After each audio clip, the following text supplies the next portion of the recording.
तो जय हिंद एवरीवन। तो आज हम फ़ेज़ 2 की पूरी प्रोसेस के बारे में जानेंगे कि फ़ेज़ 2 कैसे क्या होता है, उसमें हमें किन-किन बातों का ध्यान रखना चाहिए और ये कितने घंटों का प्रोसेस है। इन सारी चीज़ों के बारे में अपन बड़ी डिटेल से चर्चा करने वाले हैं। मेरे कुछ फ्रेंड्स हैं जो कि सारा फ़ेज़ 2 के 2-3 बार आए हैं और हर एएससी से मुझे रिव्यू भेजते रहते हैं, तो मुझे पता चल जाता है कि क्या-क्या प्रोसेस होता है किस-किस एएससी पे और कैसे क्या प्रोसेस है ये। और खुद मैंने भी 2 बार क्वालीफ़ाई किया हुआ है एयरफ़ोर्स फ़ेज़ 2 को।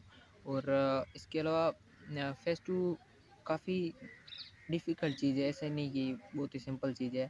फ़ेज़ 2 में बहुत सारे बंदे बाहर होते हैं, जैसे कि मेडिकल हो गया, फिर ये मेडिकल भी फ़ेज़ 2 का ही पार्ट है और जीडी हो गया। और हम जैसे चीज़ों का ध्यान नहीं रखते हैं तो पुशअप वगैरह में भी बाहर हो जाते हैं। तो हमें पहले से ही अवेयर होके चलना है कैसे क्या चीज़ें होती है, हमें किन-किन प्रोसेस से गुज़रना होता है, और इन सारी चीज़ों के बारे में हमें पहले से ही अवेयर होके चलना है। जिससे हमें पहले से ही पता हो कि हमें इस रास्ते से गुज़रना है, तो हम उस जैसे पहले से पता हो तो फिर आसान हो जाता रास्ता। तो वही बात है और सारी चीज़ों के बारे में बड़े अच्छे से डिस्कस करने वाले हैं। इसके अलावा कुछ एक मेरे जैसे रिलेटिव्स भी हैं जो कि एयरफ़ोर्स सिलेक्शन सेंटर में काम करते हैं। तो उनके भी मैं कभी-कभी बात करता हूँ तो वो बताते हैं कि भई आपको इन चीज़ों का ध्यान रखना चाहिए, ऐसे-ऐसे वहाँ पे आपको खुद को रिप्रेज़ेंट करना होता है। तो वही सारी चीज़ों के बारे में बहुत ही डिटेल से डिस्कस करने वाले हैं। और ये पूरा फ़ेज़ 2 का जैसे मैंने फ़ेज़ 2 कैसे क्वालीफ़ाई किया उसी बारे में मैं पूरा दिन के बारे में वो बताने वाला हूँ। और फ़ेज़ 2 एक ऐसी चीज़ है जो कि 15 1 घंटे का 14 से 15 घंटे का प्रोसेस होता है, जहाँ पे पूरे दिन हमें रोक के रखा जाता है। तो और हर एएससी पे लगभग यही समान ही प्रोसेस होता है, मतलब कि एक जैसी प्रोसेस होती है। और कहीं डिफ़िकल्ट होता है और कहीं आसान होता है। डिफ़िकल्ट और आसान का कारण ये होता है कि कहीं-कहीं क्या है कि रिपोर्टिंग ज़्यादा हो जाती है, तो वहाँ पे बंदों को आउट करना ज़्यादा होता है। जैसे किसी किसी भी एएससी पे रिपोर्टिंग 400 में से 250 की है, तो वहाँ पे बंदे कम ही आउट करेंगे। और किसी एएससी पे 400 में से 350 की रिपोर्टिंग है, तो वहाँ पे उनकी मजबूरी हो जाती है कि उनको ज़्यादा बार करने होते हैं। तो हम स्टार्ट करते हैं। मेरा एएससी सिकंदराबाद था और हम 4-5 दोस्त थे और चारों पाँचों वहाँ एक दिन पहले ही चले गए थे और वहाँ पे हमने एक होटल वगैरह रेंट लिया था, वहाँ पे रहे। और सुबह को हमारी शायद 5 बजे की रिपोर्टिंग थी, तो हम 4 बजे स्टार्ट हो गए, खा उठा और नहाना-वहाना, खाना हमारी 5 बजे की रिपोर्टिंग थी और हम 4 बजे खड़े हो गए थे। और 4 बजे से हमने फ्रेश-व्रेश होके और सारा काम करके फिर साढ़े 4 बजे तक एएससी पे रिपोर्ट किया और 5 बजे तक हम एंटर कर गए थे। और एंट्री के टाइम डॉक्यूमेंट की बात करें तो एडमिट कार्ड और एक अपने आधार कार्ड की ज़रूरत होती है। फिर वो एंट्री हो जाती है। एंट्री के बाद हमें फिंगरप्रिंट देना होता है, फिंगरप्रिंट से ही हमारे वो चेस्ट नंबर अलॉट करते हैं। और चेस्ट नंबर अलॉट करने पे एक बड़ी अच्छी फीलिंग होती है और फर्स्ट टाइम चेस्ट नंबर देने पे एक बढ़िया लगता है। फिर चेस्ट नंबर अलॉट होने के बाद कुछ एक डॉक्यूमेंट जाँच होने हैं और डॉक्यूमेंट के बाद हमें एक जगह बिठा दिया जाता है, जहाँ पे वह लाइन वाइज़ बिठा के पूछा जाता है कि राजस्थान से कौन है, ऐसा-ऐसा कुछ वो अपना प्रोसेस करते हैं, ठीक है। इस प्रोसेस के बाद आपको नो रिस्क सर्टिफिकेट भरवाया जाता है वहीं पे बैठे-बैठे, और कुछ एक और डॉक्यूमेंट भरवाए जाते हैं फ़ोटो-वोटो चिपका के। फिर आपको रनिंग के लिए तैयार हो जाना है।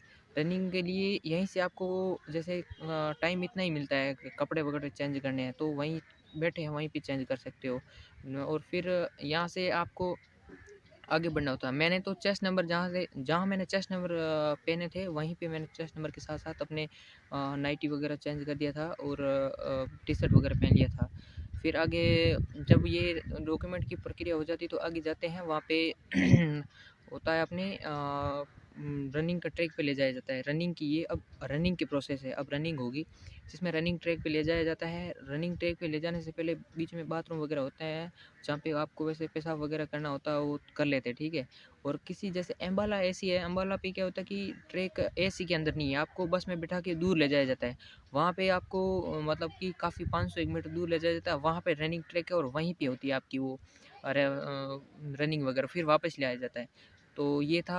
अब रनिंग ट्रैक पे बिठा दिया जाता है लाइन वाइज़, आपको ध्यान रखना है कि सबसे आगे रहना और सबसे आगे ही बैठना, क्योंकि 5-7 सेकंड का अंतर आ जाता है। जिसकी रनिंग लूज़ है वो ध्यान रखना कि आगे आगे चले, जब लाइन बना के ट्रैक पे ले जाए तो आगे-आगे चलना है। अब रनिंग ट्रैक पे जाने के बाद वहाँ पे बिठा दिया जाता है और अब ऐसा लगता है कि एक मतलब लेवल सा है, कुछ लेवल पार करना है रनिंग का। 7 मिनट में एक मज़ा आने लग जाता है कि यार ये जब मैं लेवल पार कर दूँगा तो पुशअप वगैरह वो अगला लेवल अनलॉक होगा, वो पार करना है। ऐसा ही है फिजिकल करने के बाद जीडी का लेवल पार करना है। आप अपने आप को मस्त रखो और पूरा कॉन्फिडेंट के साथ जाओ ना। ऐसा नहीं कि मैं नहीं कर सकता, कुछ नहीं ऐसा, जो सभी कर सकते हैं। इसके बाद आपको रनिंग के लिए इंट्रोडक्शन दिया जाएगा कि कैसे क्या रनिंग करनी है। आपको मतलब कि ज़्यादा ऐसे भीड़ बना के नहीं दौड़ना, कहीं गिर जाए लग जाए तो उनकी कोई नहीं रहेगी वो रिस्पॉन्सिबिलिटी। फिर आगे रनिंग का ये काम स्टार्ट हो जाता है अपने। रनिंग के लिए आपको वो बता देंगे कि खड़े रहेंगे कि कैसे कैसे दौड़ना है। कहीं की रनिंग का ट्रैक मैं बता दूँ, पूरा एकदम सड़क बनी रहेगी और एकदम अच्छा ट्रैक रहेगा। रनिंग के लिए ट्रैक का मतलब ही सड़क ही रहेगी और नई सड़क बनी रहेगी, कहीं गड्ढे वगैरह नहीं होंगे। और कई ऐसी पे ऐसा भी होता है कि ज़्यादा गोलाई वगैरह भी न होता है, टर्न वगैरह, तो वहाँ पे ध्यान रखना। वो एयरमैन आपको बताते रहेंगे कि भाई किधर दौड़ना आपको, वो भी जो भी होंगे ना वो जो रनिंग करवा रहे हैं वो अब बता देंगे कि कहीं कहाँ का दौड़ना। एक एम्बुलेंस रहेगी और एक गाड़ी रहेगी आपको रनिंग के लिए, साथ साथ में दौड़ रहे होंगे। अब रनिंग में मैं बता दूं कि 70 से 80 बच्चों का ग्रुप बनेगा और इससे ज़्यादा भी बन सकता है, इससे कम भी बन सकता है, लेकिन इतना बनते हैं ग्रुप। तो फिर रनिंग की स्टार्ट हो गई। 1600 मीटर की रनिंग है और 7 मिनट का टाइम है। और आपको ज़्यादा तेज़ नहीं दौड़ना है, स्टार्ट में तेज़ नहीं दौड़ना है, एंडिंग में आप जैसे 500 मीटर पे अपनी स्पीड को बढ़ा सकते हो। और रनिंग इतना कुछ हार्ड है नहीं, प्रैक्टिस करते रहना। और ये तो रनिंग तो हो जाएगी, जिनकी थोड़ा लूज़ है वो अपना थोड़ा ज़्यादा ध्यान दे। फिर रनिंग कंप्लीट हो गई। हमारे बीच में शायद रनिंग से 7-8 बच्चे बाहर हुए थे, उसमें भी कुछ ज़्यादा वो और वेटेड थे और तभी बाहर हो पाए। बाकी सबका क्वालिफाई हो गया था और 70 एक बच्चे बच गए थे हमारे ग्रुप में। और उस दिन शायद मैं एक रिपोर्टिंग का बता दूं, हमारे एसी पे 350 को बुलाया था और रिपोर्टिंग 240 के समथिंग थी, इतनी रिपोर्टिंग थी, ज़्यादा नहीं थी। हाँ, इतनी रिपोर्टिंग थी और उसमें से 400 के करीब बुलाया था और 240 के करीब, मतलब 160 एब्सेंट थे वहाँ पे। ये सब हो गया। उसके बाद रनिंग क्लियर करने वालों को 10 एक मिनट का टाइम मिलता है, जहाँ पे वो एक्सरसाइज वगैरह करवाते हैं और कहते हैं कि खड़े मत रहो, आगे आपको पुशअप्स वगैरह करनी होती है। काफ़ी मतलब वो आपको ऐसा बताते रहेंगे ये करना है आपको, मतलब वैसा नहीं कि आपको डांटते, वैसा कुछ नहीं है। आपके जो भी डाउट हो उनको क्लियर करते हैं, काफ़ी हम्बल है वहाँ पे जो भी इंस्ट्रक्टर होते हैं ना, वो काफ़ी हम्बल है। फिर हमारे से जो आगे बैच गया था उनका वो हो रहा था फिजिकल का, वो आगे जैसे पुशअप वगैरह हो रही थी, तो हमें 10 मिनट का टाइम मिल गया। तो हम काफ़ी रिलैक्स हो गए उतने टाइम में कि मतलब पूरा रिलैक्स हो गए। रनिंग के बाद काफ़ी थकान सी महसूस हो गई थी। फिर 10 मिनट के बाद हमें वहाँ पे ले जाएगा, एक ऐसा ही मतलब बना हुआ था जैसे कहते हैं ना कि फुटबॉल का ग्राउंड, ऐसा ही कुछ बना हुआ था, मतलब कि वो टाइलें वगैरह लगी थी उन पे। आधे-आधे को ग्रुप बनाया, हमारे में से 40 बच्चों को पहले बुलाया, उनका किया पुशअप्स वगैरह करवाई। तो पुशअप्स की बात करते हैं, पुशअप्स कैसे क्या करनी है। पुशअप्स के होल्ड की बात करें तो जैसे कि जोधपुर सेंटर है, यहाँ पे पुशअप्स का होल्ड ज़्यादा होता है, 6 सेकंड तक हो सकता है और 5 सेकंड 4 सेकंड। तो हमारे बैच के 3 सेकंड का होल्ड था, सिकंदराबाद में 3 सेकंड का प्रॉपर होल्ड करवा रहे थे। और फिर अप डाउन कह रहे थे। और पुशअप्स की पोजीशन, पोजीशन का क्या है कि आपको पहले वो बताएंगे कि कैसे पोजीशन आपको रखनी है, वैसी ही पोजीशन आपको वहाँ पे रखनी, चाहे वो गलत कर रहे हो, आपको उस पर ध्यान नहीं देना है। वो जैसी पोजीशन बना रहे हैं ना, वैसे सारी ही पोजीशन में आपको वैसी पोजीशन रखनी है, चाहे पुशअप्स की हो फिर स्क्वाट की हो या सेटअप की, सभी पोजीशन वो बता रहे हैं वैसे वैसी ही करनी है। आपको कुछ अपनी तरफ से बढ़िया करने के लिए कुछ नहीं करना है, ठीक है। और जो इंस्ट्रक्टर वो बता रहे हैं ना कि डाउन तभी डाउन होना है, अप तभी अप होना है, ऐसे नहीं कि पहले ज़्यादा हो गए तो तुम बाहर कर दिए जाओगे। उन्हीं सब चीज़ों के लिए ध्यान रखने के लिए कम से कम 70-80 बच्चों पे ही 10 एक एयरमैन खड़े रहते हैं वहाँ पे, वो ध्यान रखते हैं। आप जैसे इंस्ट्रक्टर कह रहा है उस हिसाब से नहीं करोगे तो भी बाहर हो जाओगे। उसने डाउन का आप अप हो रहे हो तो वो गलत चीज़ है। वैसे आपको पूरा ध्यान रखना है, प्रैक्टिस करके जाना है। फिर ये पुशअप्स का हो गया, 4 सेकंड होल्ड था हमारे, नहीं 3 सेकंड होल्ड था और किसी-किसी में 6 सेकंड का होल्ड होता है। आपको ध्यान रखना सारी चीज़ों का। और पुशअप्स में भी 5-6 बंदे बाहर हो गए थे। पुशअप्स के लिए आपको क्या है कि पोजीशन का बड़ा ध्यान रखना होता है।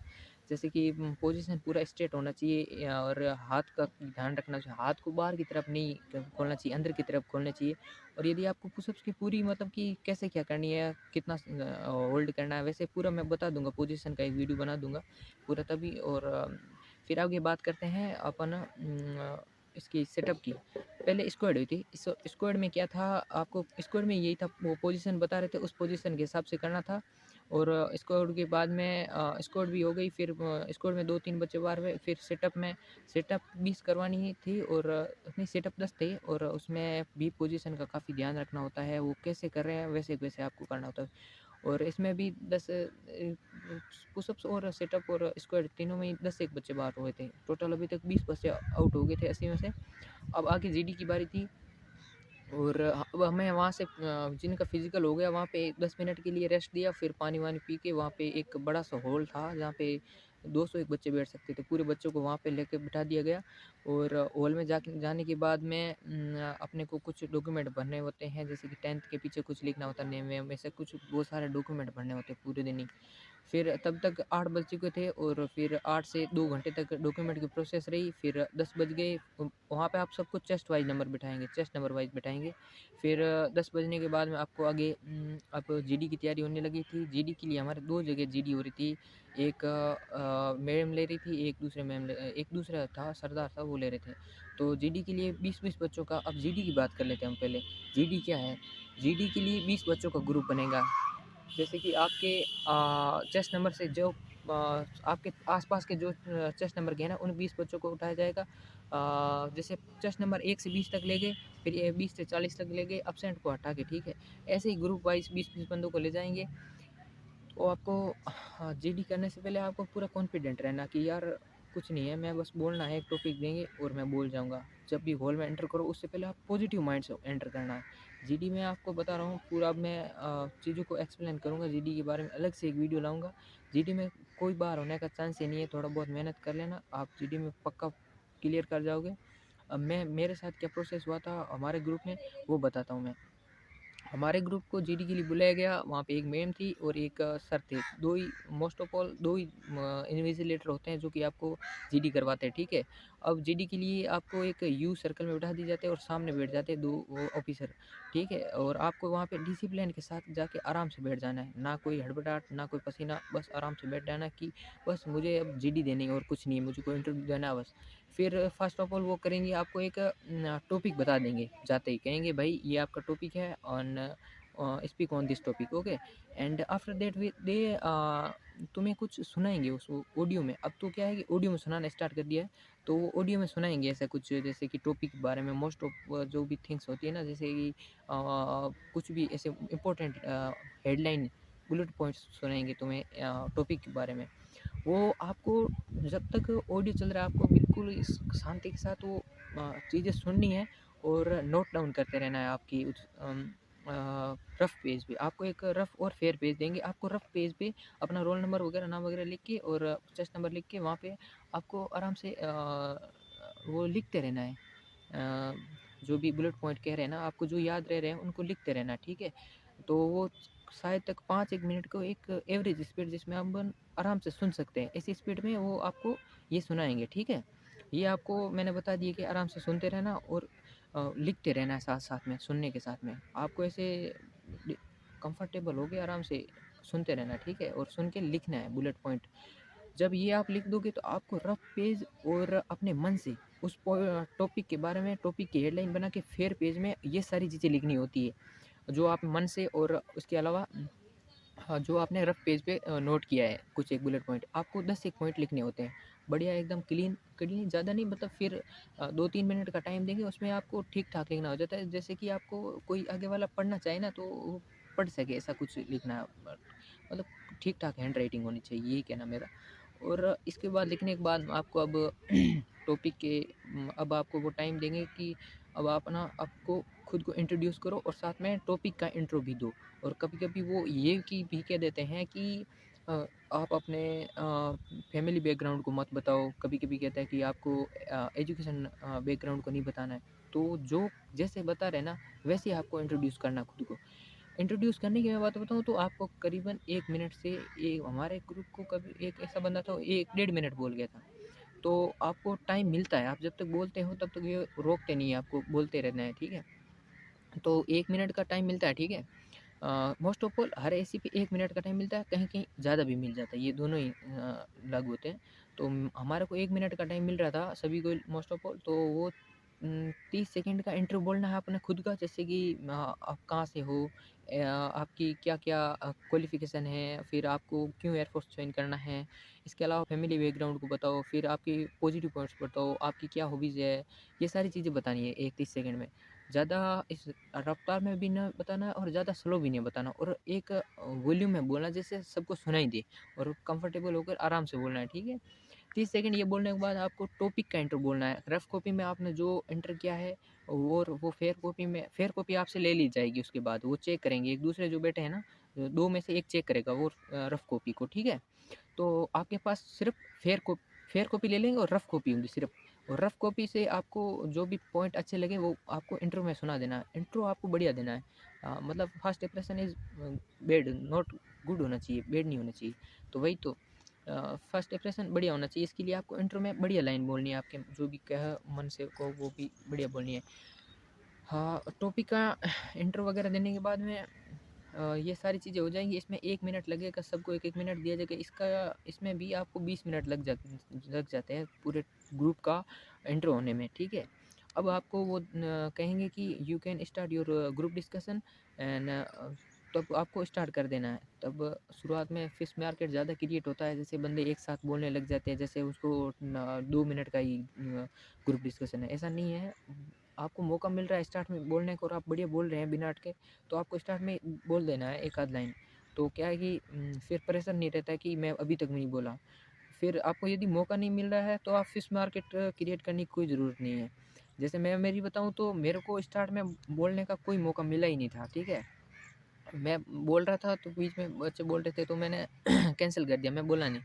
फिर उसके बाद सारे चुप हो रहे थे तो बीच में एक आध बार मैं बोला, बढ़िया लाइन बोली थी मैंने। तो फिर इसके बाद फिर से फिश मार्केट क्रिएट हो रहा था, ठीक है। फिर मैं 2-3 बार ट्राई किया बोलने का, लेकिन नहीं बोल पा रहे थे। और फिर जो हमारे मैम थे उन्होंने बोला कि आप बोलिए अब। मैं 2-3 बार ट्राई करने के बाद नहीं बोल रहा, मौका नहीं मिला, तो उसने मेरे को कहा तुम बोलो अब। तो मैं फिर कम से कम 30 से नहीं, 1 मिनट के करीब बढ़िया से अपने आप को इंट्रोड्यूस वो टॉपिक के बारे में बोल दिया था। जैसे कि फिर मेरी बारी तो चली गई थी, मैंने एक बार बोलने के बाद फिर मैं बोला नहीं, क्योंकि उन्हें मौका देने के बाद बोलना ही नहीं चाहिए, ठीक है। तो इसके बाद ये सभी आपस में ग्रुप डिस्कशन हो गया, जिसको मौका नहीं मिल रहा था उसको वो बोल रहे थे कि अब तेरी बारी है, तुम बोलो। ये सारी चीज़ें होते फिर ग्रुप में, यदि ग्रुप ज़्यादा स्पेस मार्केट क्रिएट कर रहा है तो उनको 2 भागों में डिवाइड कर देते हैं और उनको अलग-अलग एडवांटेज और डिसएडवांटेज दोनों बोलने को तो कह देते हैं। फिर इस तरह ये हो गया, और हमारे ग्रुप में मेरे जो साथ में तैयारी करने वाले थे वही मेरे ग्रुप में भी थे, क्योंकि हमारे चेस्ट नंबर पास-पास में थे और एसी भी हमने एक ही भरा था। तो हमारे पाँचों 5 जने थे और पाँचों एक ग्रुप में थे हमारे। और फिर ये इस प्रकार काफ़ी 10-1 मिनट ग्रुप डिस्कशन चला। उसके 10 मिनट के बाद में ग्रुप डिस्कशन एंड हो गया, और ग्रुप डिस्कशन एंड के बाद में उन्होंने हमें उसी हॉल में चेयर पे ले जाके बिठा दिया, चेयर पे बैठने को कह दिया। और बीच में खाने का भी टाइम मिलता है वहाँ पे, और 100 रुपये लेते हो, खिला देते पूड़ी वगैरह, क्योंकि पूरे दिन वहाँ पे रहना होता है ना। इसके बाद तो जीडी कंप्लीट होने के बाद और खाना खाने के बाद फिर से डॉक्यूमेंट की प्रोसेस स्टार्ट हो गई। इसमें बहुत सारे डॉक्यूमेंट भरने होते हैं, पूरे दिन में कम से कम 50 एक पेज भरने होते हैं डॉक्यूमेंट के। कहीं फ़ोटो लगाओ, कहीं कुछ करो, कहीं स्टेपलर, कहीं नाम, कहीं कुछ, सारी चीज़ें भरनी होती है पूरे दिन ही। डॉक्यूमेंट ज़्यादा भरना होता है वहाँ पे।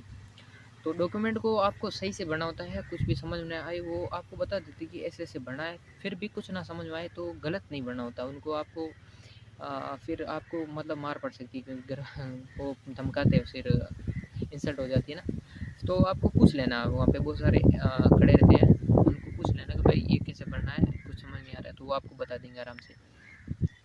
और एक मज़े की जीडी के बारे में मज़े की चीज़ ये है कि जब आपका पूरे दिन में जीडी होता है ना, तो हर ऐसे सेंटर पे ये एक रूल है कि 2-3 टॉपिक होते हैं, वो ही हर ग्रुप से पूछे जाते हैं, उसी के बारे में बातें होती है।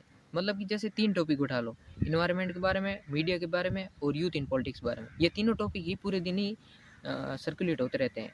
तो यदि आपको मौका मिले कि आप पहले वाले ग्रुप से कुछ अपने उसके बारे में कौन सा टॉपिक का पूछ सको तो वो पूछ लेना, और उसके बारे में चीज़ें याद कर लेना, क्योंकि ग्रुप आपके भी वो चांस रहता है कि वो सेम ही टॉपिक आ जाए, क्योंकि 2-3 टॉपिक से अलावा चौथा टॉपिक नहीं आता। 3 टॉपिक ही रहते हैं वहाँ पे, 3 टॉपिक से ही वो ग्रुप डिस्कशन करवाते हैं पूरे दिन में, ठीक है। क्योंकि हमने डिस्कशन किया था बाहर आके सबके यही कह रहा था कि हमारा ये गया, तो ये तो मेरे भी सेम था। ऐसे ही 3 एक टॉपिक ही निकले थे लास्ट में। ये होने के बाद में अब 7-8 बज के 8 बजने 8 या 7-8 बजे तक जीडी का रिज़ल्ट अनाउंस हो जाता है।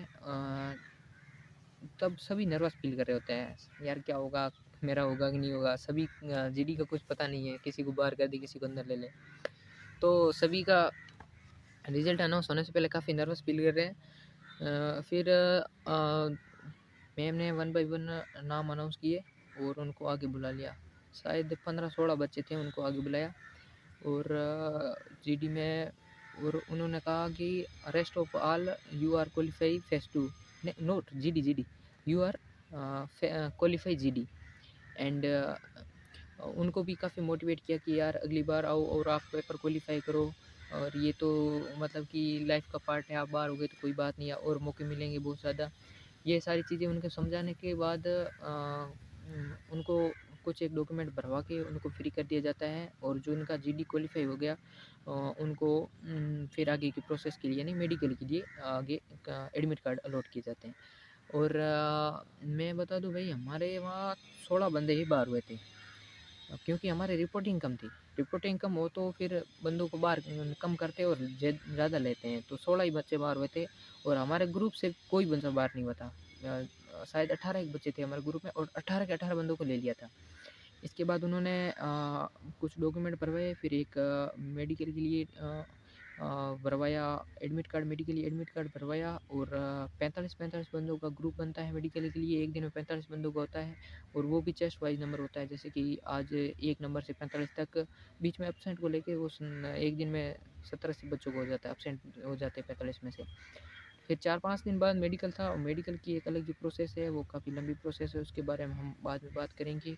और वीडियो अच्छा लगा तो अपने जो भी साथी है उनको शेयर ज़रूर कर देना, क्योंकि मुझे भी सपोर्ट मिल रही है और मोटिवेशन मिलता है वीडियो बनाने का और कुछ गाइडेंस देने का।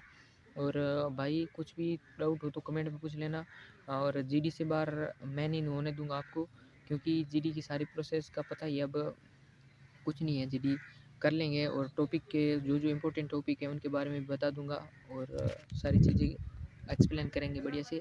बाकी जय हिंद, जय भारत।